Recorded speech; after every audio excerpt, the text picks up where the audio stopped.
You're listening to the Footy First podcast on TSN 1050. Champions live here.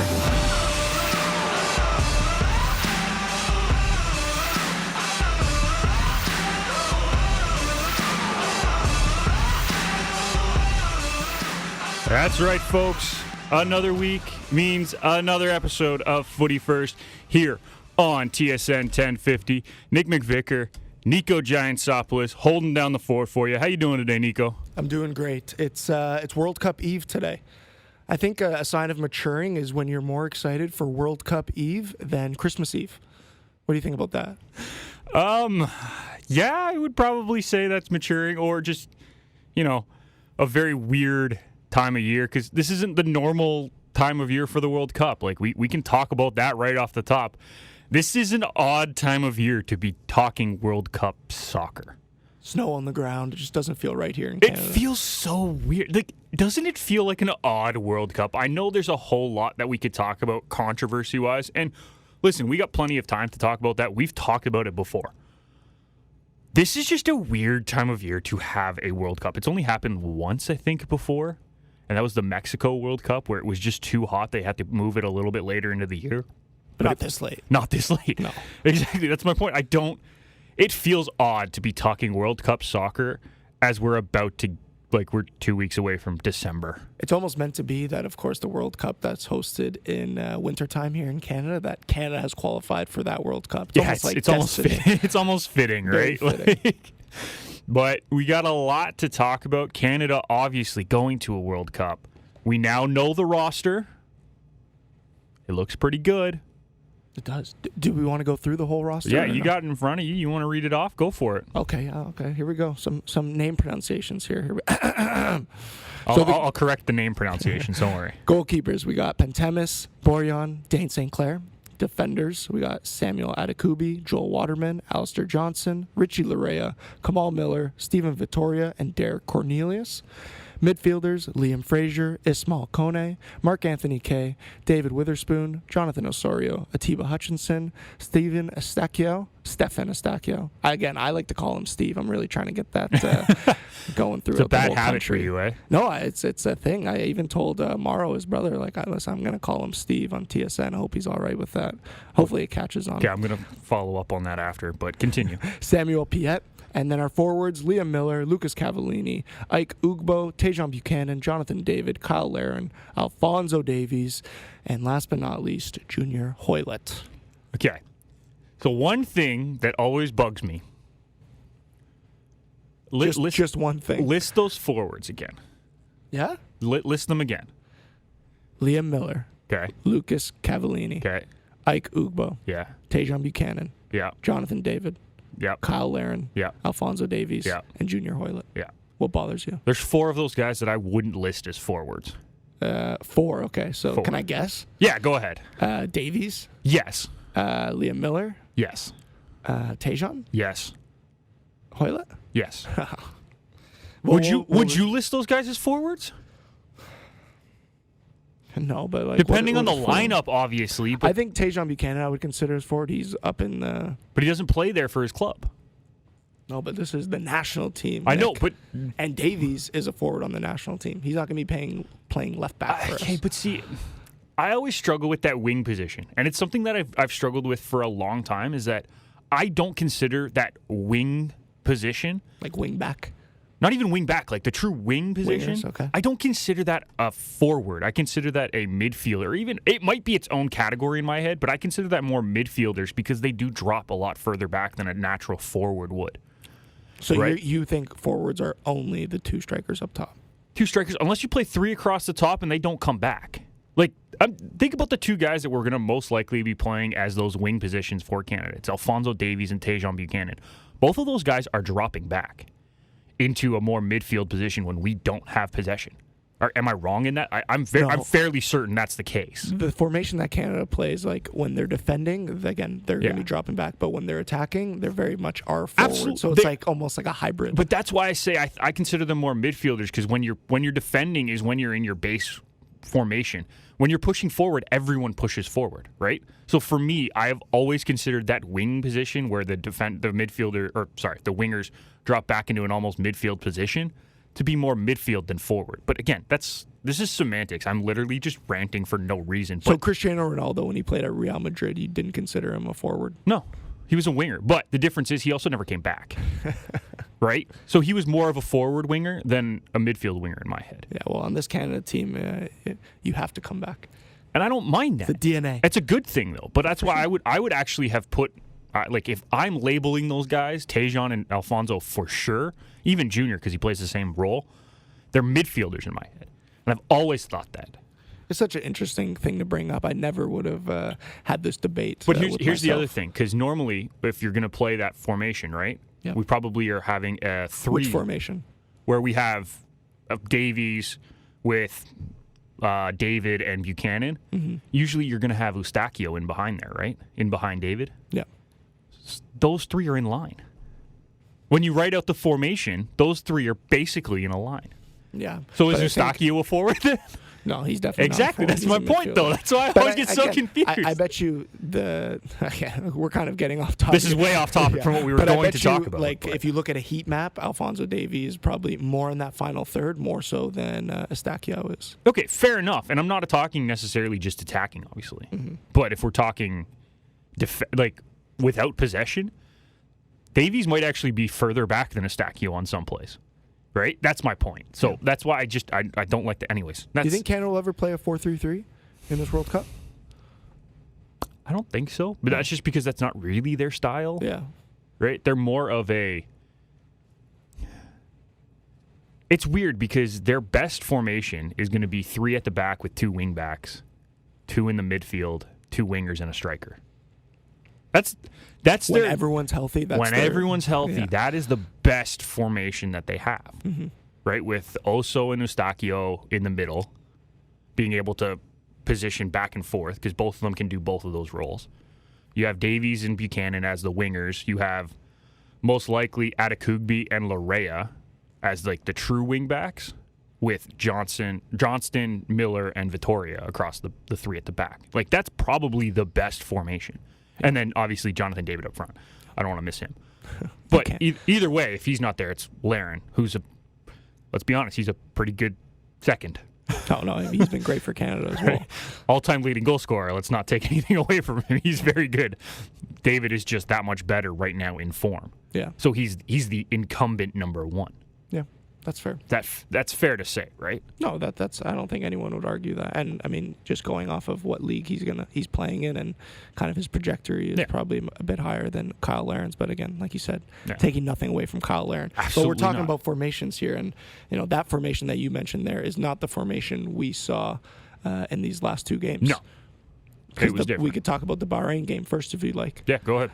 They played a 4-4-2. That's kind of the... Yeah, they played a modified 4-4-2. Like it was a lot of movement across the 4-4-2. So it is a 4-4-2, but it's a modified 4-4-2 is what I would call it. Yeah, and then what we saw in that game is kind of, well, not kind of, it was our MLS squad players. No, it was 100% our MLS I'm trying to think of players. the guys that got subbed on. Was there no...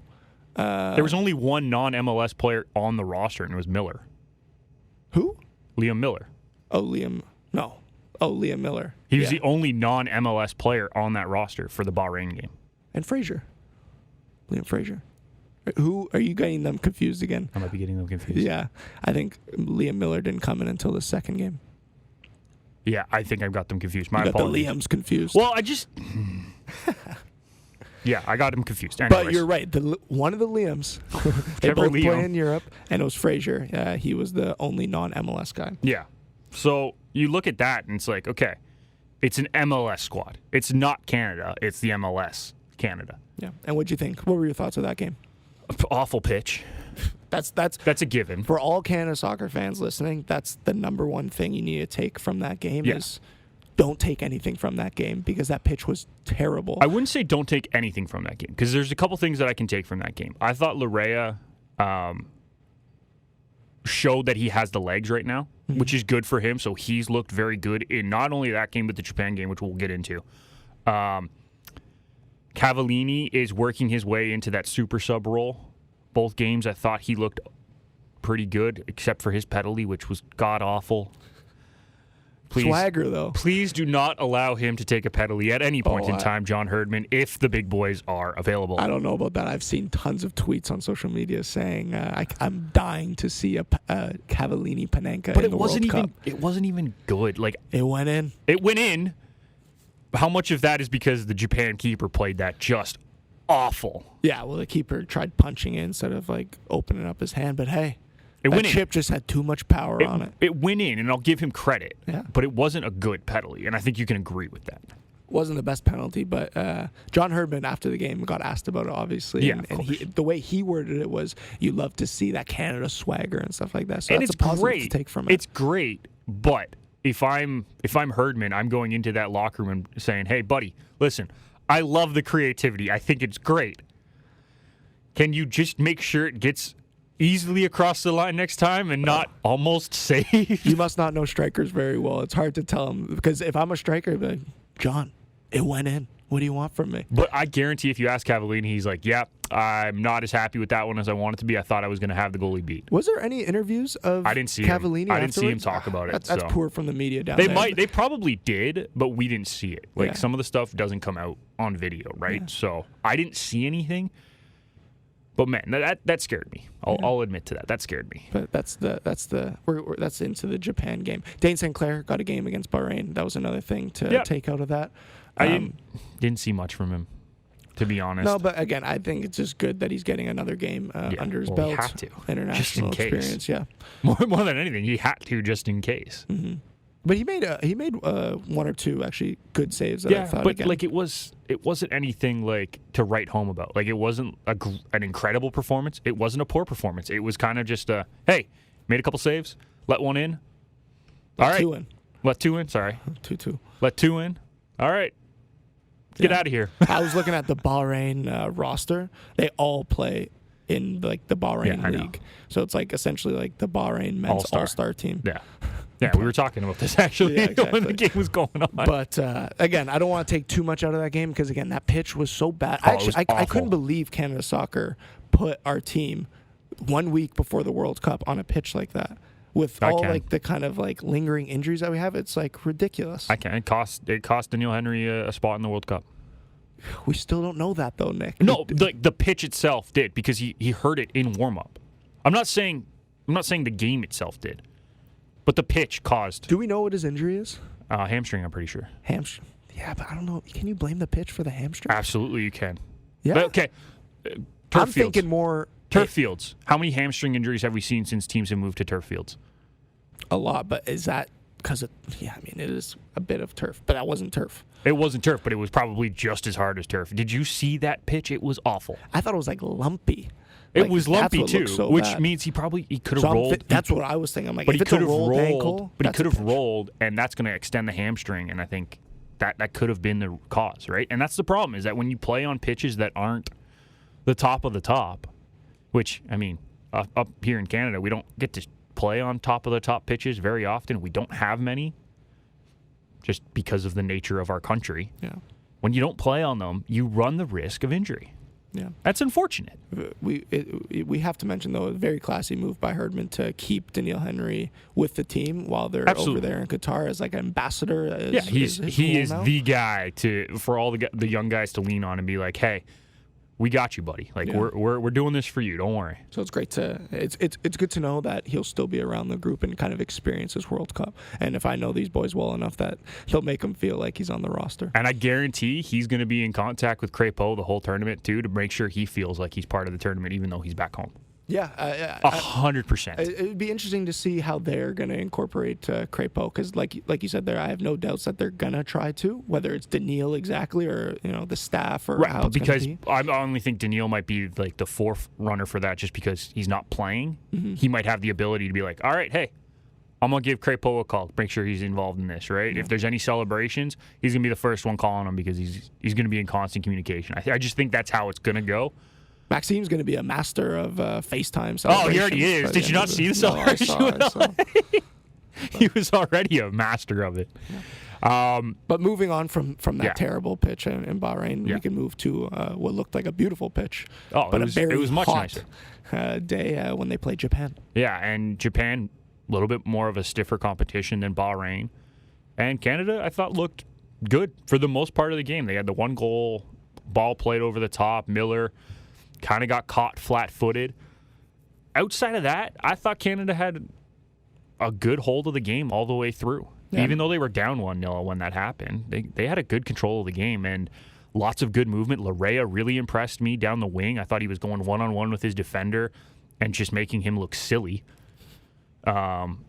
Jonathan David looked really good. Junior Hoylett has been praised across media, and I thought he was good at facilitating, not necessarily doing the running at players, but facilitating the offense, which is important to have. We don't really have a player like Junior Hoylett. Like, he's very, like, unique. Like, he's almost that, like, his feet are so good, and he's very, like, tricky. Yeah. He could kind of 1v1. He could get around players, but finding combinations, he combined really well with Jonathan David up top. He did. And his set-piece deliveries, like everyone was talking about, was superb, and that's how we got the tying goal going into the half. So here's my question for you. The one thing that I take away from this game, more than anything else, we can talk about all the players that I thought played well. If Eustachio can't go against Belgium, which we don't know yet, if Eustachio can't go, is Hoylett in to be that facilitator in behind Jonathan David? Because I could see that being a super dangerous position for him, because he can then transition between the left side, the middle, the right with Davies and Buchanan. And What position was Hoylett playing in the Japan game? Was he, Probably- like, left wing? probably one of the wings. Yeah. But then if Davies is out, not playing the Belgian Oh, yeah. game, I'm saying then I if think only Oso. Eustachio. Yeah, I still think Oso would come in the midfielder. Well, I was just, this is, again, under the assumption that Oso and Eustachio are our starting two. Mm-hmm. So if Eustachio can't go, who plays alongside Oso? Or in front of Oso? Depending on how you want to play it. Yeah. I mean, Hoylett would be a good shout. Because he has that ability to play both the wings, too. So if Buchanan's getting run rickshaw, okay, Buchanan drops into that middle role behind David and runs off of David, right? And Hoylett still has the ability to facilitate offense. Yeah. Hoylett's been on his club team, though, has been playing on the flanks as well, though. Yeah, that's his natural position. But I'm saying if you want a facilitator in that midfield role, which is what Eustachio is for us, let's be honest, he is the facilitator in that midfield. Mm-hmm. I kind of wouldn't mind Hoylett being in that position. Yeah. I want to see Hoylett on the field again. Like I said, Yeah. I think he's a very unique player. And what we saw from his set pieces, and again, Eustachio's our set piece guy. Yeah. So if he's out, That's Hoylett's the kind other of like reason that I was a thinking. Perfect swap. Yeah, I don't mind it. I don't mind it at all. We got to take a break, Niko. On the other side, great opportunity for us. We got to talk to Quinn from the women's national team. You'll hear that conversation right after this.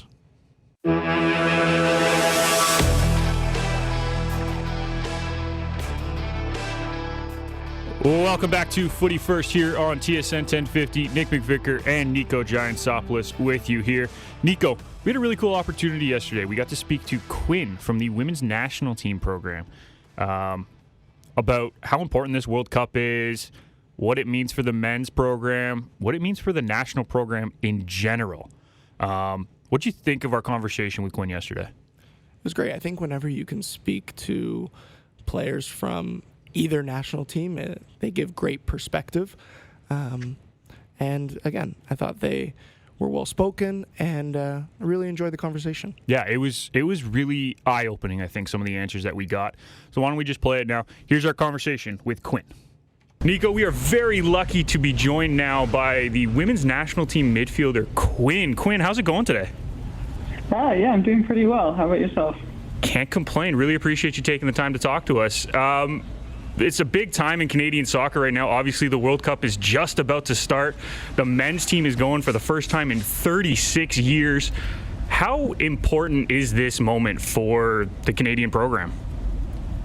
Yeah, I think it's just a really exciting time for soccer in Canada, and more specifically the Canadian program. We're seeing just soccer every single year continuing to grow and the excitement surrounding it continuing to grow with the men's professional league, with the women's success and gold medal finish, and now with the men competing on the world stage. And so I think it is just such an exciting time for the sport and for the whole country to really get around the team and support the men on their journey. What's your fondest memory of a World Cup? My fondest memory. Ooh, that's a tricky one for me. I think personally for me, I think that's getting to that world stage is something that you're always working towards as a young athlete. And so for me, it was back in France, being able to step out on the pitch and understanding that all of your dreams kind of as a professional soccer player, as a soccer player had come true. And so I think that one really sticks in my mind. But I think there's also really fun memories I have as a kid, watching the tournament and just supporting the teams. You mentioned how big and important this growth is for the men's side. It kind of mirrors what's happened on the women's side of the national team program. How important was it for the women's team to do what they have done over the past 15, 20 years in order to build the stepping stones for this men's program? Yeah, I think it was the success of the women's team was hugely, pivotal and developmental for the growth of soccer in Canada. I think you saw a huge shift after 2012 that really put Canadian soccer on the world stage and at the highest level. And then I think the momentum that the women's program has built over the past 10 years has just really brought a lot of excitement. And now the men, being able to do the same, I think it's a really natural progression for the growth in the country. Such a big figure on this men's national team is John Herdman, and obviously he was working with the women's national team before he moved over to the men's side. What can you say about him, and are you surprised with all the success he's had when moving over to the men's side? Yeah, I think John obviously is an incredible coach. He brought so much, I think, technical and tactical competency to our national team. You saw just from the women's finish back in 2011 to the success they had in 2012, I think he was just such an instrumental part to that piece. And then I think, there was a lot of uncertainty when he moved to the men's game of how it would be different if he could adapt his style to, coaching men and being in the men's game. But I think, we've seen that the games are more similar than we sometimes think. And I think a lot of the things that he showed my national team are similar to the men's side. And we can see that throughout their play. And I think that he's really brought a new understanding of the game to that side, a newfound organization and a new strategic plan that they bring into 90 minutes. And so I think that's been hugely instrumental to their success, and it's a testament to who he is as a coach.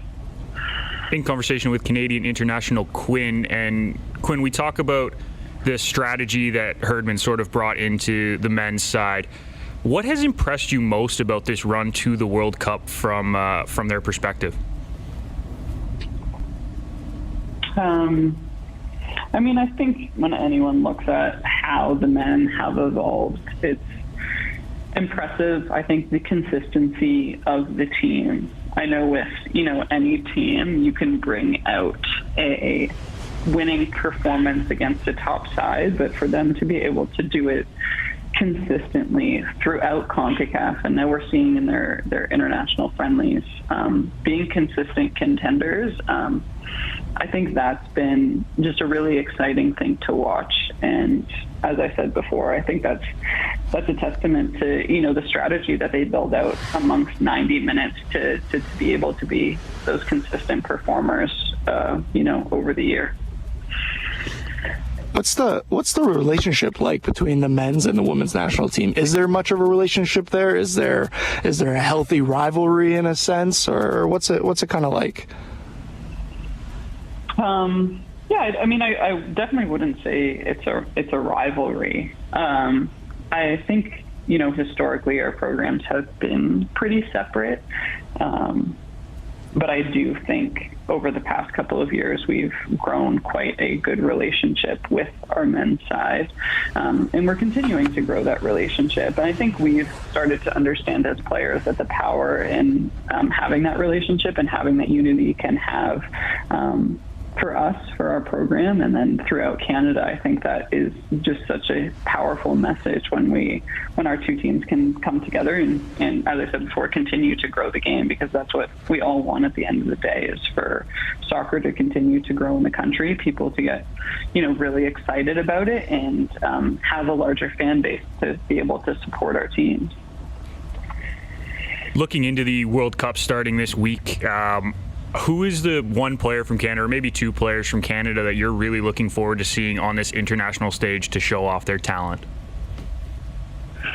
Yeah, I think it's hard to pick one or two players, to be honest. I think the most exciting thing for me when looking at the men's team is just the combination of younger players and older experience that they have. We've seen some young Canadians really put their stamp on this men's national team, and so I think it's going to be exciting most for me to see how they work together as a team, all of those personalities, and how they can come together on the pitch. And so I think that'll be really exciting for Canadians, just to watch and learn about the personalities and to be able to connect with the players.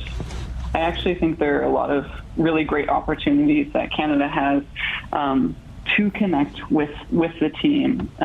G Appliances Canada has actually created an AR filter called Keep Up Can that allows fans to play a virtual game of keep ups while also connecting with the team. And so for all of the headers that you do on the AR filter, it's going to be sent via a ticker tracker to the men's national team so they can watch that support. And so I think that's going to be such a fun moment. We've already seen the men participate in the filter, and so it'll be fun to see the whole country connect, buy into these stories of all of these men's players and all of their journey. It's such a creative idea, this filter. And is it right that they're going to hear like cheers in their team room whenever someone completes it? Is that right? Yeah, there's going to be a live ticker tracker in their room. So every single time someone does a virtual header, that's going to go up on their tracker in the room, so they can see throughout their journey in the tournament how many cheers they've collected across Canada. So it's going to be a really fun, tangible way for the men to connect every single day, and while they're going about all of their day-to-day routines, to get that consistent reminder that Canada's behind them.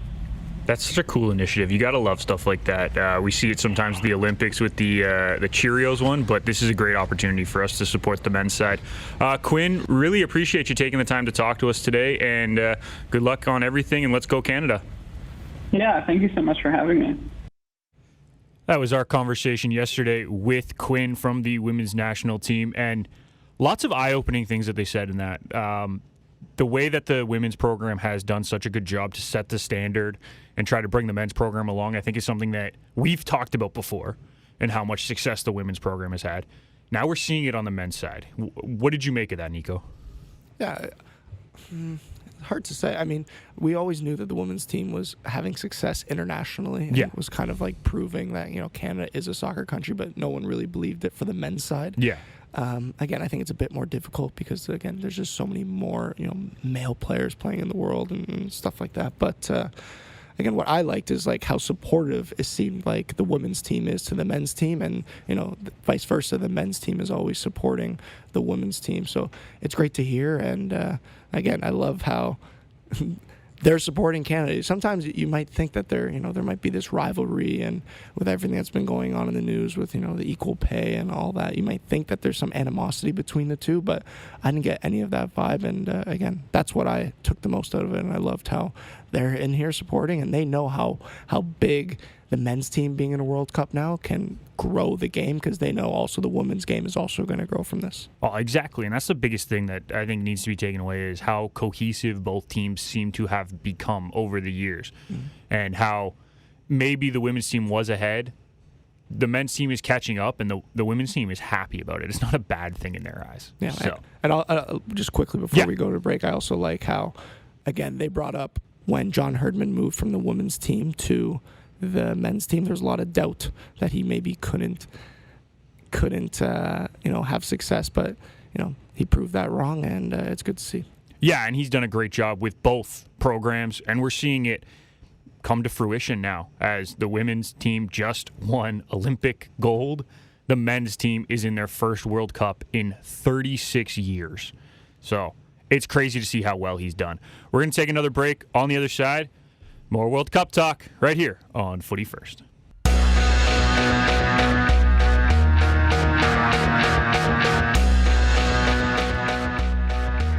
Welcome back to the Footy First show here on TSN 1050. Nick McVicar, Niko Giantsopoulos holding it down.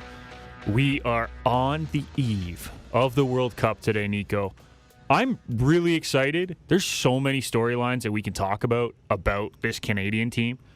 The one that I think is probably the most important to have this conversation before the tournament, who do you think might actually earn a huge deal or a huge transfer or even just for a Canadian, obviously? Who's the guys that might be on the move if they have a good World Cup? I think there's the obvious names where there's been, talk for the last 6 months who might be getting these moves. Fair. So guys like Jonathan David, he's playing in... and he's been rumored to be moving for like a year, but exactly. How big of a deal can he get? That's what I think the question is going for him. Well, I think he could get a deal now in the top league. So I'm thinking a Premier League side or a Serie A side. I think the names of the clubs I've been hearing are AC Milan and Arsenal. Yeah. So that's an obvious player that could get a big move. I think another guy that people have been talking about now, a younger player up and coming, is Ishmael Kone. Yeah. I think from everything I've heard is that they said he's played his last game in the MLS and he is going to get a move after this World Cup. And the way he's been playing the last 2 games, he might have been the most impressive player in that Bahrain game, without a doubt in my mind, even on the poor pitch. Yeah, I think between him and Oso were the 2 players that really stood out in that Bahrain for very game. different reasons. Yeah, exactly. Also, just being able to play at a consistent level after everything that he's gone through in the last 6 months with the injury and everything. Yeah, great to see. Kone was dynamic. Yeah. And you know what? Now that I say Oso's at a contract year at TFC. I was going to say, you know what's crazy? There's 3 players currently without a team on the Canadian unattached roster. FC. Unattached FC, baby. Only Canada could go into a World Cup with unattached FC players. Yeah. Who are the other 2? So we got... Pantemis. Yeah, that's right. He was not optioned by Montreal. Mm-hmm. And Cavallini was not optioned by Vancouver. That's right. And Oso, yeah. So I think Oso could be someone that could be getting a move. Could he be getting a move, or could he just be getting a big contract? Well, that's my question. It's really up to him what he wants. He's on a huge contract at TFC. I think they can, again, if they want to re-sign him, they can give him an even bigger contract. Now into the millions. Yeah. Because I think he's just under $1 million right now at TFC. So that's an option. But if he wants to go to Europe, I think this is an opportunity, a World Cup. This is what can kind of give you that move. Absolutely. And again, this is kind of now the proving ground, the World Cup. So I think that's a possibility. Another name that has jumped out to the forefront is Alistair Johnson. I heard that Bologna might be interested. And that connection with CF Montreal and them has always been there. So that one makes sense. And there's been tons of hype around the guy. And I mean, we actually forgot to mention it in the first segment, but he's now Canada's Iron Man. 28 consecutive games for a guy that was playing League One Ontario in 2019. I mean, this is just unbelievable. Yeah. It's crazy to say that, League One Ontario, and now he's at the World Cup. That's incredible. I want to say that straight out. League One to World Cup in 3 years. Yeah.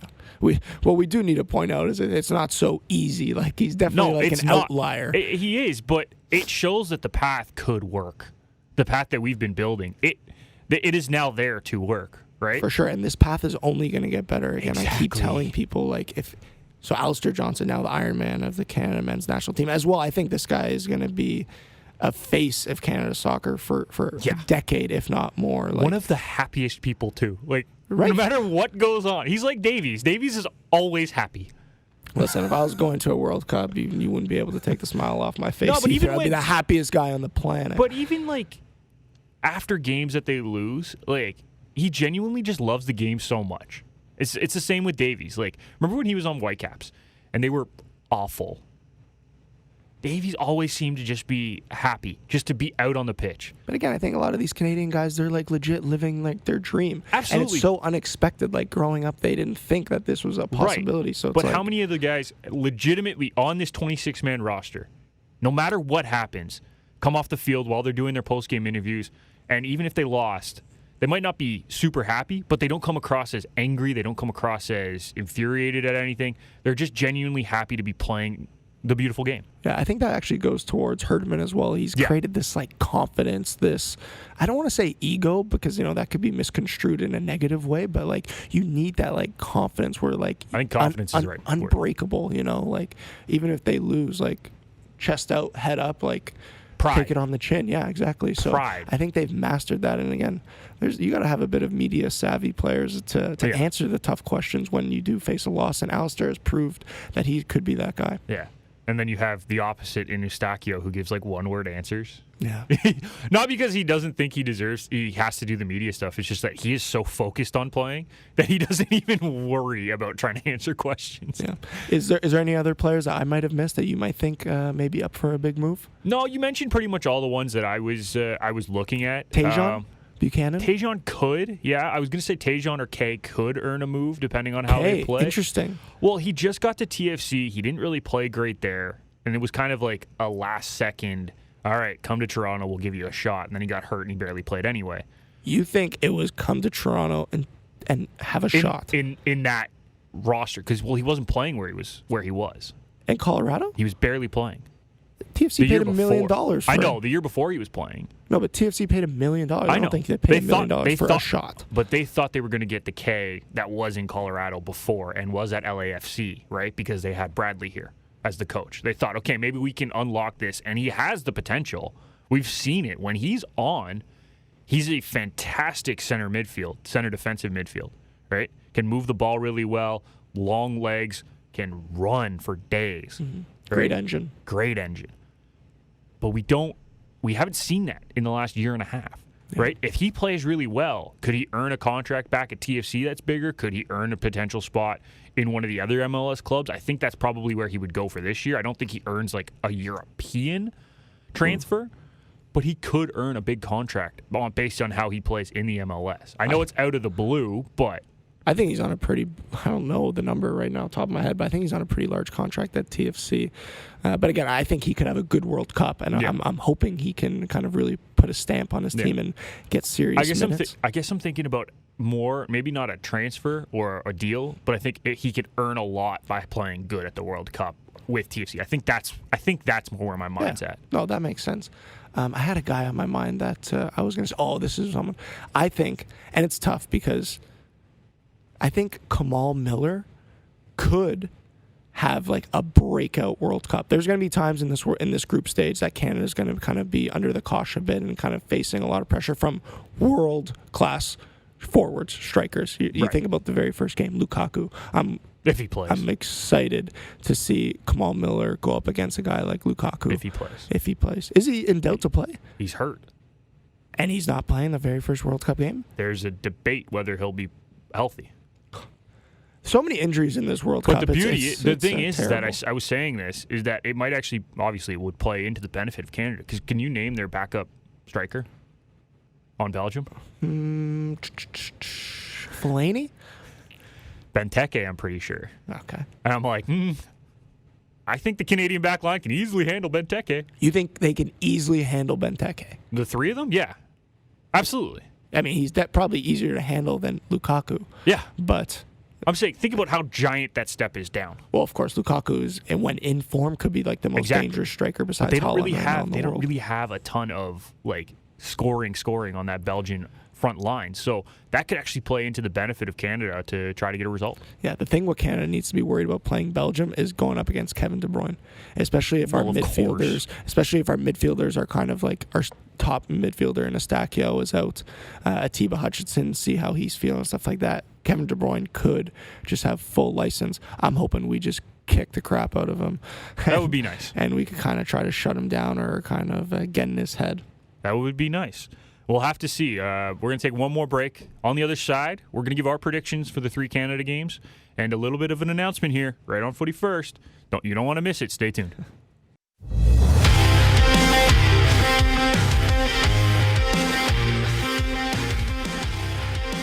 Little rock to finish off the show today.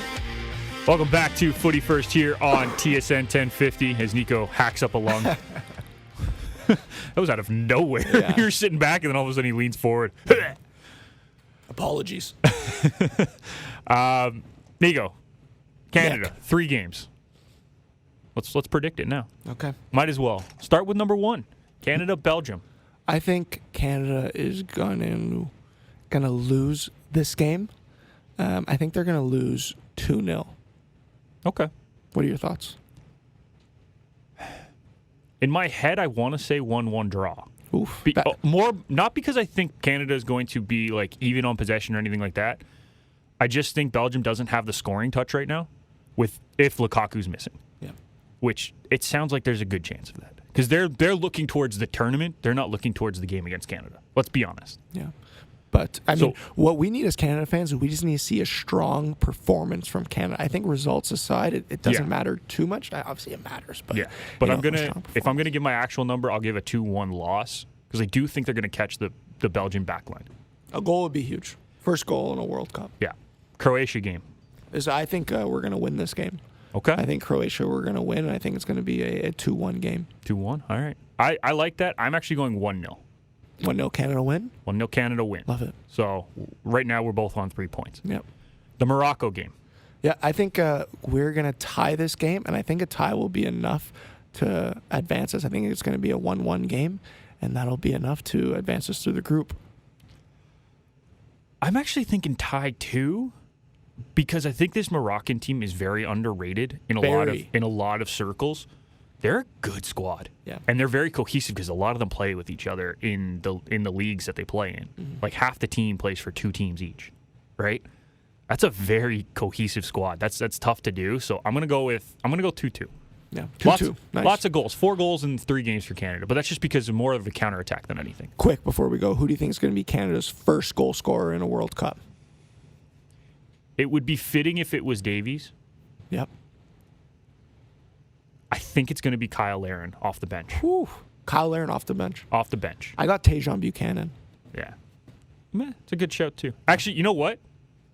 Screw it. I'm going Junior Hoylett. I love it. Junior deserves it. So, yeah, that's a good one. Quickly, Niko, you got a bit of an announcement. Yeah, Tell the fans, my man. Yeah, small now. So fortunate enough, and I got to give credit to you as well for kind of pushing my name a bit forward. But I'm lucky enough. I'm going to be a TSN analyst for this World Cup on TSN 1050. I'm going to be covering all the Canada games. I'm going to be doing pregame, postgame, halftime.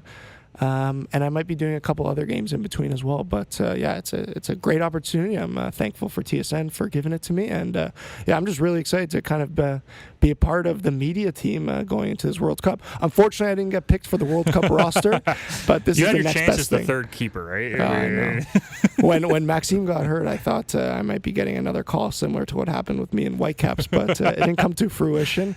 But I'm happy I could be at least a part of this World Cup journey on the media side. Yeah, no, I'm really excited to have you in.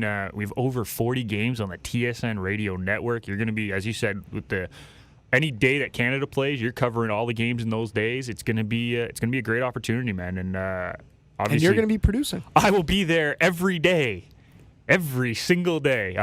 Dunlop and Paul Dolan will be our main hosts and co-hosts. You and Cullen on the other side. It's a great opportunity. Make sure you tune in across the TSN radio network. That'll do it for our show today. Got another one next week, mid-World Cup. We will review Game 1, preview Game 2. Then you will not want to miss it. Thank you for listening. We'll see you next time.